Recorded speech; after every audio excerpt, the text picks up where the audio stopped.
Hello students, further चलते relations में हम आते हैं सम बेसिक डेफिनेशंस।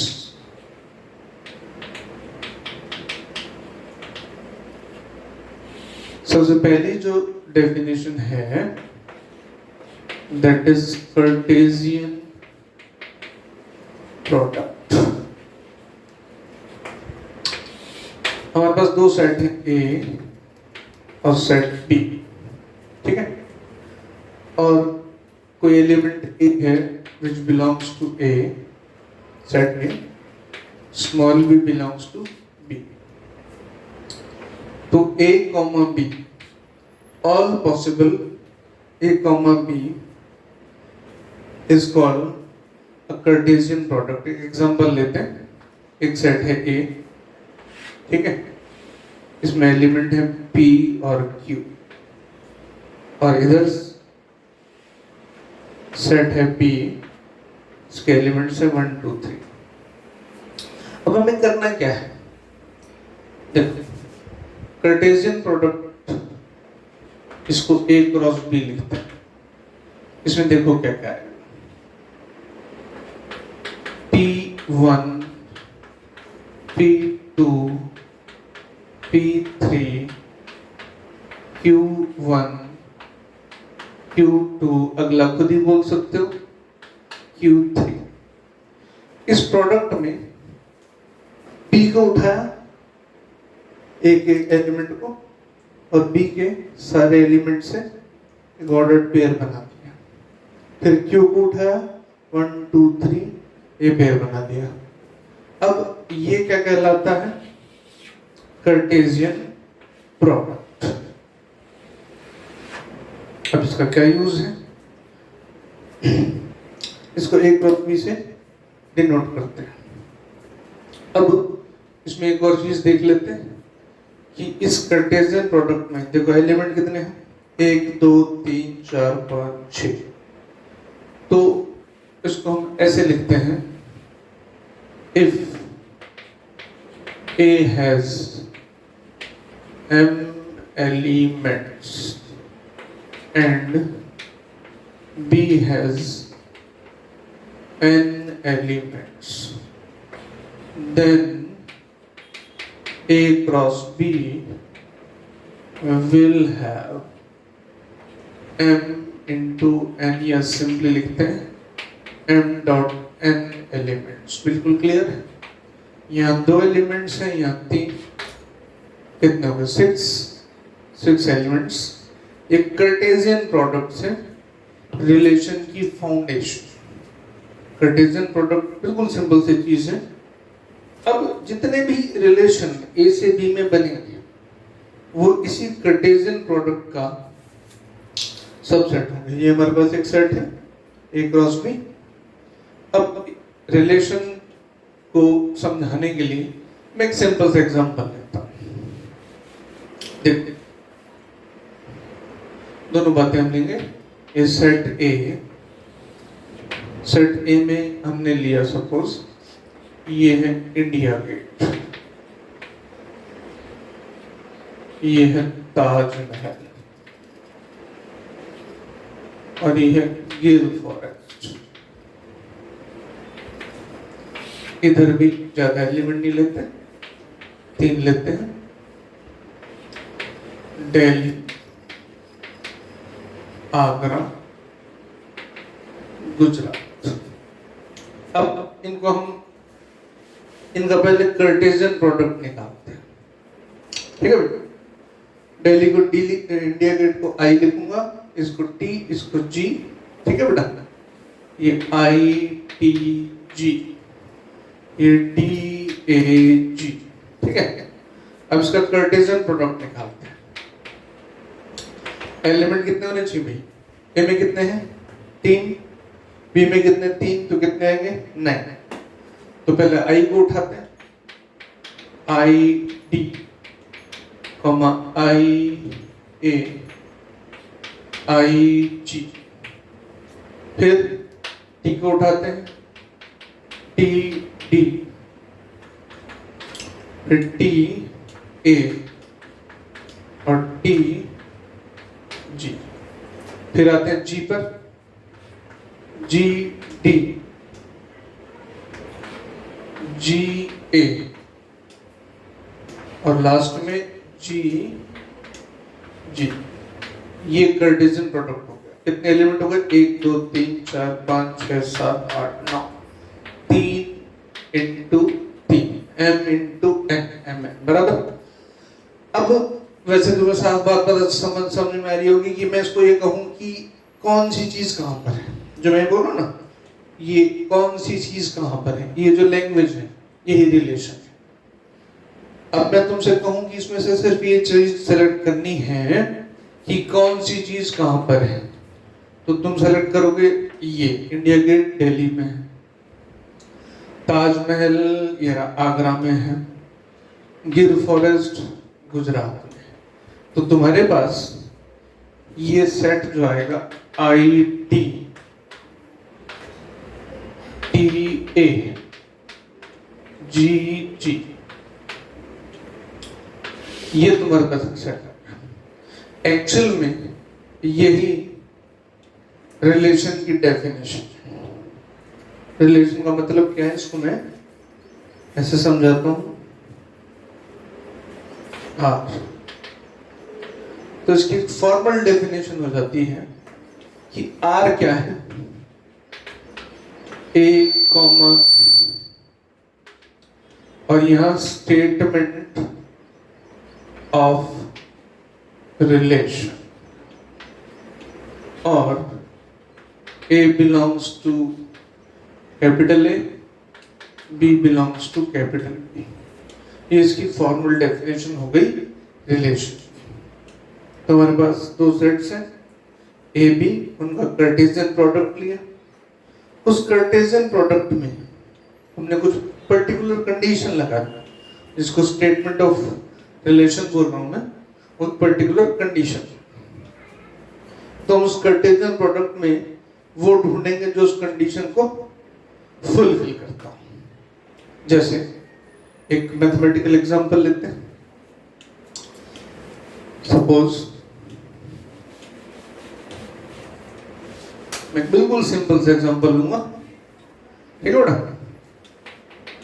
ये ए है, ए इज 1 2 3, बी भी 1 2 3 ले लेता हूं। अब आर है A B such that a plus b is equal to 3। इसका कार्टेशियन प्रोडक्ट ले, जरूरत है, चलो ले लेते हैं एक बार, है ना। ये 1 1 1 2 1 3, ठीक है भाई। फिर 2 1 2 2 2 3 3 1 3 2 3 3। अच्छा, अब ये कंडीशन फुलफिल कौन कर रहा है? देखो a plus B is equal to 3। ये नहीं कर रहा, ये कर रहा है, ये नहीं कर रहा, ये कर रहा है। No no no no no. तो हमारा रिलेशन हो गया 1 2 और 2 1। ये रिलेशन, इतनी सी बात। जो फॉर्मल डेफिनेशन है उसको दोबारा आता हूं, R A comma B such that, यहां स्टेटमेंट हो गया, ठीक है। ये कंडीशन कह सकते हो। और ये फर्स्ट सेट और ये सेकंड सेट को बिलोंग करता है। ये फॉर्मल डेफिनेशन रिलेशन की होगी। अब इसमें एक बात स्पेसिफिक होती है, वो ये कि ए और बी वॉइड सेट ना हो। मतलब ए में कुछ भी नहीं, इसको वॉइड सेट बोलते हैं। पढ़ा हो तुमने 11th क्लास में, या इसको 5 भी बोलते हैं। तो रिलेशन हम डिफाइन करते हैं इस तरह से कि नॉन वॉइड सेट, पहली बात तो कि A and B are non void sets, ठीक है। तो जो A क्रॉस B उसका हर एक पार्ट कुछ ना कुछ रिलेशन होगा। इंटरेस्टिंग। जो कार्टेशियन प्रोडक्ट लिया उसमें कोई ना कोई कंडीशन तो लगा ही सकते हो तुम, सारे एलिमेंट चूज कर सकते हो, कुछ चूज कर सकते हो, तो रिलेशन जो है वो A क्रॉस B में होगा। दूसरी बात, जो इस ऑर्डर्ड पेयर का फर्स्ट एलिमेंट है, इसको मैं लिखता हूं AB, ये कहलाता है डोमेन ऑफ रिलेशन और ये कहलाता है रेंज। बिल्कुल इतनी ही सिंपल बात, राइट। ये रिलेशन के बारे में एक्सट्रीमली सिंपल डेफिनेशन मैं तुम्हें बता दी। जिसे पहले समझाया था मैंने, रिलेशन डोमेन है ना, वो जनरल लैंग्वेज में बताया था तुम्हें। अब मैं इसको डेफिनेशन वाइज बता रहा हूं, राइट। अब यहां पे अगर मैं एक एक्सक्लूसिव बात बोलूं कि A क्रॉस B इस कार्टेशियन प्रोडक्ट में कितने पॉसिबल रिलेशंस हो सकते हैं, तो वो मैं बोलता हूं 2 रेज्ड पावर mn। कैसे, अगली क्लास में बात करेंगे। सोचना, सोच सकते हो थोड़ा सा भी। 2 raised power mn types of relations हो सकते हैं, बात करेंगे नेक्स्ट क्लास में। अभी हम टाइप्स ऑफ रिलेशन आते हैं।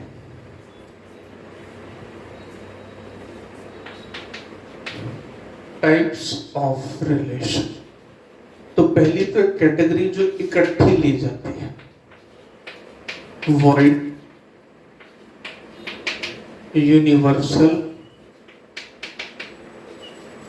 आइडेंटिटी।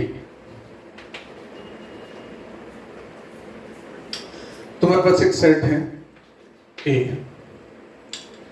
और एक सेट है B। एग्जांपल लेके चलते हैं, 1 2 3, 1 2 3। अब रिलेशन में बोलता हूं R A B such that A plus B greater than 7। अब कोई सा भी पॉइंट उठा के देखिए, इसका 1 उठाओ, इसका 1 2 बनेगा, ये तो नहीं है 7 से ग्रेटर। 2 + 1 3 4 5 4 5 6, मतलब R कैसा बनेगा, R इज व्हाट 5। कुछ भी नहीं, खाली रिलेशन, वर्ड रिलेशन। ऐसा भी ले सकते हैं, रिलेशन खुद पे भी हो सकता है। एक एग्जांपल लेते हैं, A is 2 4 6। अब रिलेशन है R is A, रिलेशन जो है वो खुद A पर है, AB A, B belonging to A cross A such that A plus B greater than 40। अब खुद का यहां से 2 का कोई भी एलिमेंट उठाओ, किसी दूसरे से मल्टीप्लाई करो। 2 × 4 8 12, 4 का 8 24, 6 का 24 12, 40 तक तो जाएगा नहीं, 6 का कुछ 36 हो जाएगा बस। तो R क्या हो गया 5। वर्ड सेट, कुछ भी नहीं, राइट। 1 थिंग। दूसरा, यूनिवर्सल। यूनिवर्सल का मतलब, ये बात की मैंने वर्ड की, ठीक है। अब यूनिवर्सल की बात करता हूं। यूनिवर्सल में यही एक ही सेट लेके चलता है, ठीक है, 1 2 3। यूनिवर्सल का मतलब है कि हमेशा। कैसे हो सकता है? R A B belong to A cross A such that A minus B mod greater than equal to 0। देखो जरा, पहले A क्रॉस A कर लेते हैं ना, थोड़ा आसान हो जाएगा समझना। 1 1 1 2 1 3 2 1 2 2 2 3 3 1 3 2 3 3, ठीक है। अब इसमें से कोई से भी एलिमेंट उठाओ A क्रॉस A का, सब्ट्रैक्ट करो। 1 माइनस 1 0 आ गया, आ रहा है इसमें।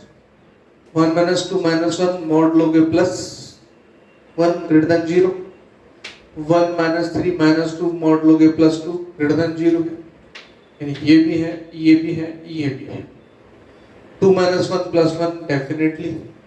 2 माइनस 2 0 इक्वल टू तो है ही। 2 into 3 2 minus 3 minus 1 mod plus 1। 3 minus 1 2 3 minus 2 1 3 minus 3 0। अच्छा, एक कंफ्यूजन का और बच्चों को होता है, वो क्या होता है ग्रेटर देन इक्वल टू में, वो ये कि अगर मैं लिखूं 5 ग्रेटर देन 3 तो कहोगे सही है। अब मैं लिखूं 5 ग्रेटर देन इक्वल टू 3 तो मैक्सिमम बच्चे बोलेंगे गलत है। भाई ऐसा है, यहां पर ऑप्शन है कि 5 या तो ग्रेटर है 3 से या इक्वल है। मैं इक्वल नहीं बोल रहा। अगर मैं ये भी लिख दूं 5 ग्रेटर देन इक्वल टू 5 तो भी बच्चे कहेंगे नहीं सर गलत है। तो एक्चुअली तुम ये देख रहे हो ग्रेटर, दूसरा ऑप्शन भी देखो भाई, चॉइस है वहां पे। तो ये एक्चुअली सही स्टेटमेंट है, ये भी सही स्टेटमेंट है, क्योंकि दो चॉइसेस दे रहा है।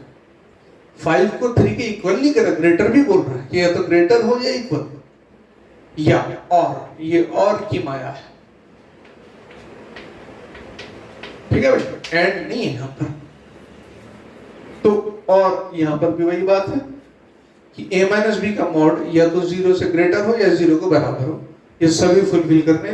तो ये रिलेशन कैसा बन गया? यूनिवर्सल, सदा के सारे कार्टेशियन प्रोडक्ट के सब एलिमेंट्स, राइट। वर्ल्ड कुछ ना हो, यूनिवर्सल सब कुछ हो। आइडेंटिटी की बात करते हैं। आइडेंटिटी मतलब खुद का खुद से, मतलब हमारे पास ऐसा हो अगर तो कोई रिलेशन कि हम ये कहें, इसी रिलेशन में हमारे पास एक रिलेशन आ गया, सपोज 1 1 2 2 3 3, तो ये आइडेंटिटी हो गया। मैं एक एग्जांपल लेता हूं, एक practical example. A equilateral triangle, right angle triangle, isosceles triangle. अब इसको ए कह दो, इसको बी कह दो, इसको सी कह दो। अब मैं रिलेशन बोलता हूं R A B belonging to A cross A such that A is congruent to B।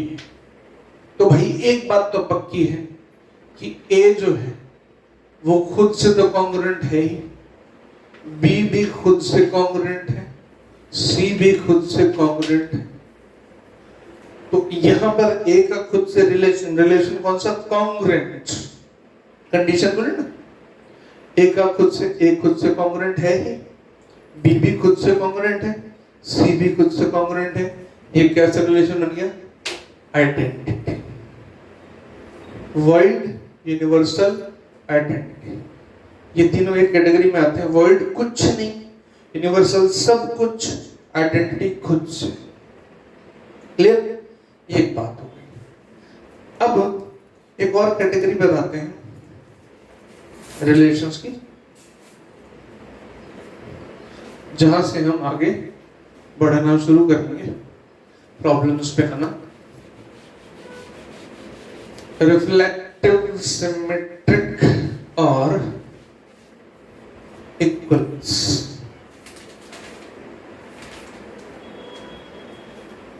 अब मैं बात करता हूं दूसरी कैटेगरी की, रिफ्लेक्सिव। रिफ्लेक्सिव में ये हो, ये set R A B belonging to A cross A such that R is related to itself or others। मतलब देखो, 1 1 RR, 2 2, 3 3 और 3 1 भी आ रहा है। अब तुम कहोगे आइडेंटिटी हो गया? नहीं, आइडेंटिटी में ये तीन अलाउड थे, ये नहीं था। 1 का 1 से रिलेशन है, कोई भी रिलेशन मान लो, इक्वल का रिलेशन बोल दिया मैंने आइडेंटिटी में।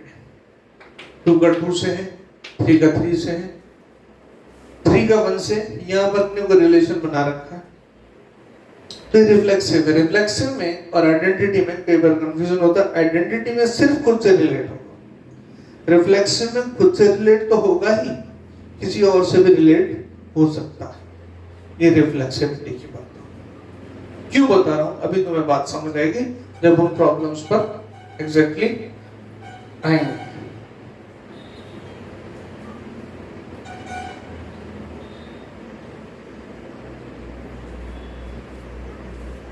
जैसे मैं एग्जांपल लूं कि universal set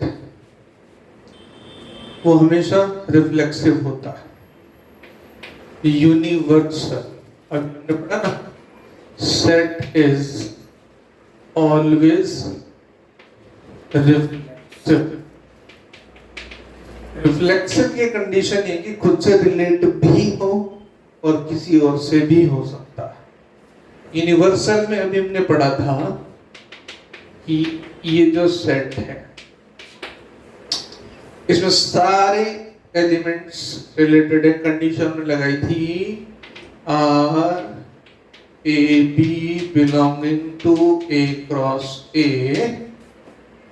minus B mod greater than equals to 0।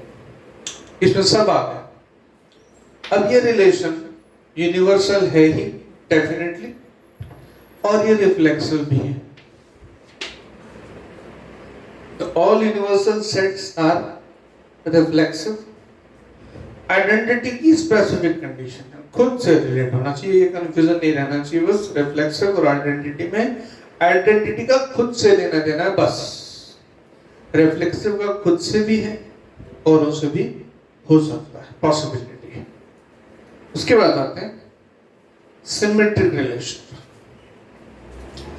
Symmetric relation third type.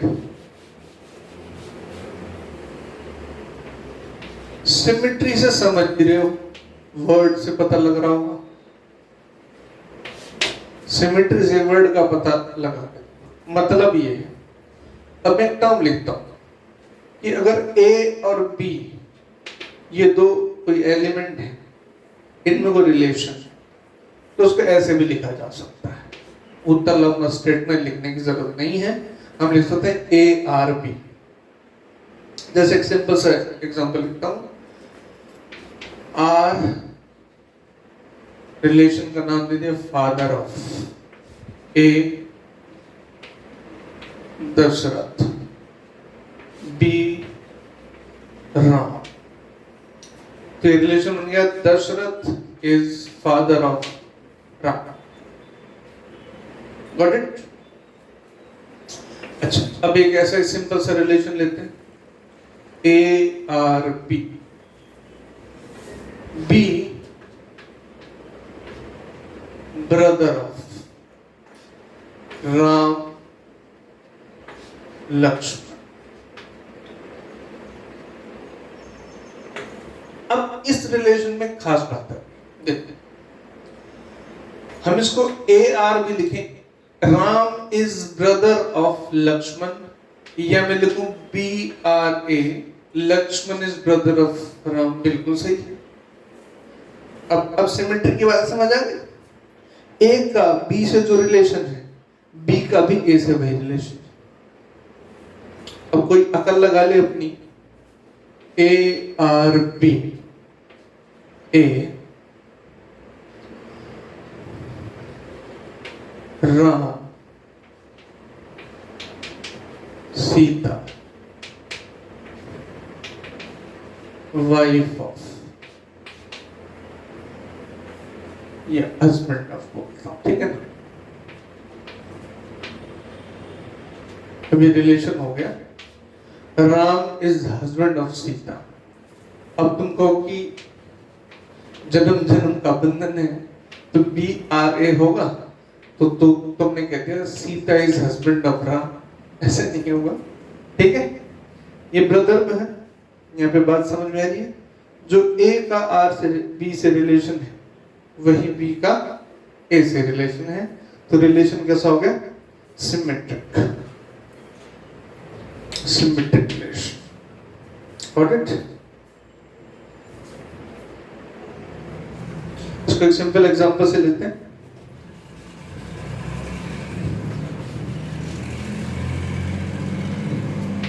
A is equal to X, X are 6 professors in IIT Delhi, और ये टेबुलर फॉर्म में हो गया A B C D E F। अब मैं relation लिखूं A R B, तो R क्या है? कली ऑफ। अब A R B, A B का कलीग है, तो B भी A का कलीग है, मतलब B R A ये भी होगा, ये है तो, और इनमें से कोई से भी उठा लो, सब आपस में होंगे। यहां पर एक और बात आ गई, यूनिवर्सल आ गया, आइडेंटिटी भी हो गया, हुआ कि नहीं? A is colleague of itself, himself और herself। सिमेट्री की बात करें तो A B के साथ और B का A के साथ वही रिलेशन। लेकिन अगर हम यहाँ पे बोलते, मैंने सिर्फ प्रोफेसर्स बोले, कोई सीनियर जूनियर नहीं बोला है, ठीक है। अब मैं लिख दूं A R B, तो यहाँ पे लिख दूं सीनियर ऑफ, तो A अगर B का सीनियर है, तो B A का सीनियर तो नहीं हो सकता। अब सिमेट्री की बात समझ आ गई। हमारे पास एक सेट है, ठीक है, उसमें एलिमेंट्स का रिलेशन जो A का B के साथ है, B का भी A के साथ सिमिलर रिलेशन होना चाहिए, तो वो सिमेट्रिक रिलेशन, राइट। पहला हुआ रिफ्लेक्सिव, फिर सिमेट्रिक, और तीसरा ट्रांजिटिव। ट्रांजिटिव ऐसे समझो,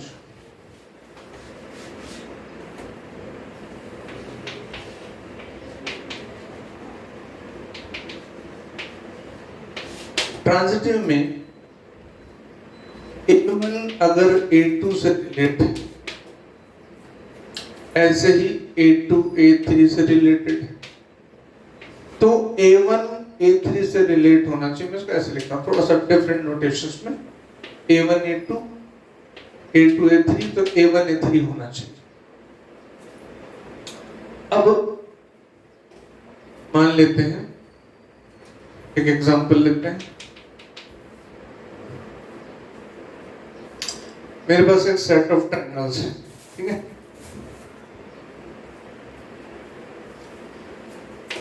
is set of all triangles. अब R जो रिलेशन है वो T1 से T2 में है, such that area of T1 is greater than T2. अब एक और रिलेशन आ गया T2 T3, तो ये भी वही कह रहा है, area of T2 is greater than T3. मतलब 3 ट्रायंगल हैं, देखो ये एक, ये 2, ये 3. सेपरेटर स्मॉलर करके देखो,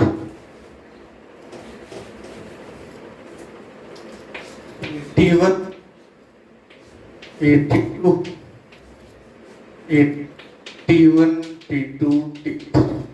देखो बात बराबर बैठती है. T1 का एरिया T2 से ज्यादा है तो पहला रिलेशन बराबर T1 T2 आ गया इस रिलेशन. फिर दूसरा T2 T3 से ज्यादा है तो बाय डिफॉल्ट T1 T3 से ज्यादा हो. अब ये रिलेशन कैसा हो गया? ट्रांजिटिव. अब ये 3 बातें, सिमेट्रिक, रिफ्लेक्सिव, ट्रांजिटिव, राइट. अगर ये तीनों बातें हों किसी रिलेशन तो उसमें फिर इक्विवेलेंस का कंसेप्ट लगाया जा सकता है. अगर तीनों बातें हों तो वो रिलेशन इक्विवेलेंस कहलाता है. नेक्स्ट क्लास में हम इक्विवेलेंस का जादू देखेंगे, फिर हम एग्जैक्टली प्रॉब्लम्स कहेंगे. अब यहाँ तक सिंपल, एक बहुत नॉर्मल सा मैंने तुम्हें एक रिव्यू दिया है. ये सेट्स, पहली बात बोली मैंने वॉइड, खाली, यूनिवर्सल, सब कुछ, आइडेंटिटी खुद के साथ. अब आगे चले, रिफ्लेक्सिव देखा, खुद के साथ भी है औरों के साथ भी हो सकता है, थोड़ा सा भला आदमी है. आइडेंटिटी तो स्वार्थी आदमी है. यूनिवर्सल सब जगह होता है. सिमेट्रिक कहता है कि तू मैं तो मैं तू, ए बी भाई, बी ए का भाई, बराबर. फिर मैंने बोला तीसरा ट्रांजिटिव, ए का बी के साथ रिलेशन, बी का सी के साथ, तो ए का भी सी के साथ का ही होना चाहिए. तो क्या बन गया? ट्रांजिटिव. बिल्कुल सीधी बात. वर्ल्ड माने नथिंग, यूनिवर्सल माने सब कुछ, आइडेंटिटी माने खुद स्वार्थी. फिर